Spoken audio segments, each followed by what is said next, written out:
Hi, I'm Crissibeth Cooper and I'm a photographer based in New York City. I'm also part of the Sony Alpha Collective. I'm here today to test out the new Sony G Master lens, 35mm 1.4 for Sony and Adorama. All the pictures that you're going to see today were shot with the new lens and the Alpha 7R 4, and the video is being shot by my fellow Alpha Collective member, Sal D'Elia, with the Alpha 7S III. I'm sort of obsessed with symmetry and the golden ratio. These are proportions that occur in nature, and humans reproduce them a lot in things like art and architecture because they're very pleasing to look at. So that's what I try to do in a lot of my photography, is capture those proportions in 2D to be enjoyed anytime.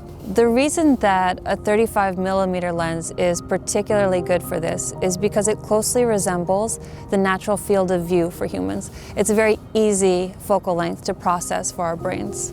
Whether or not photographers understand the science behind it, I guarantee you almost every photographer has a 35mm lens in their kit. It's just so versatile and it works in so many situations. Because it's such an important, versatile focal length, it makes sense to invest in the best 35mm glass you can afford. As of right now, this is the best 35mm lens on the market. The resolution you're able to achieve with this lens is superlative. It has two extreme aspherical elements. These are more complex shapes and it focuses light much better. They're actually formed by 0.01 micron surface precision, so you don't have to worry about distortion like you might with a wider lens. And even with the aperture opened up to 1.4, the edges are super sharp. The XA elements are also responsible for the super creamy bokeh that you can get with this lens.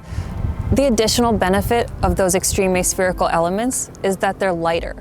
So this lens actually weighs just over 1 pound. It's like 1.1 pounds. This is the old 35, and you can see they managed to make it more compact. This is especially important to me. I switched to mirrorless in a large part because of the slim form factor, and this is very easy to hold even for long periods. There are some shots that you're going to want to take and have complete manual control over. This lens has you covered. It's very easy to switch your aperture. It also has this programmable focus hold button.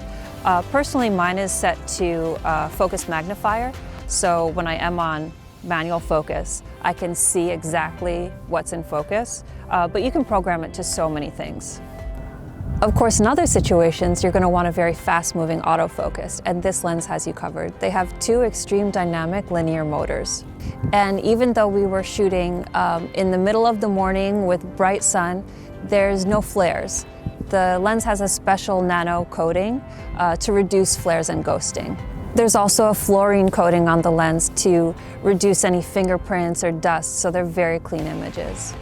Thank you so much to Sony and Adorama for letting me test this out. It is definitely by far the best 35mm lens I've ever used, and I don't think you'll be getting it back.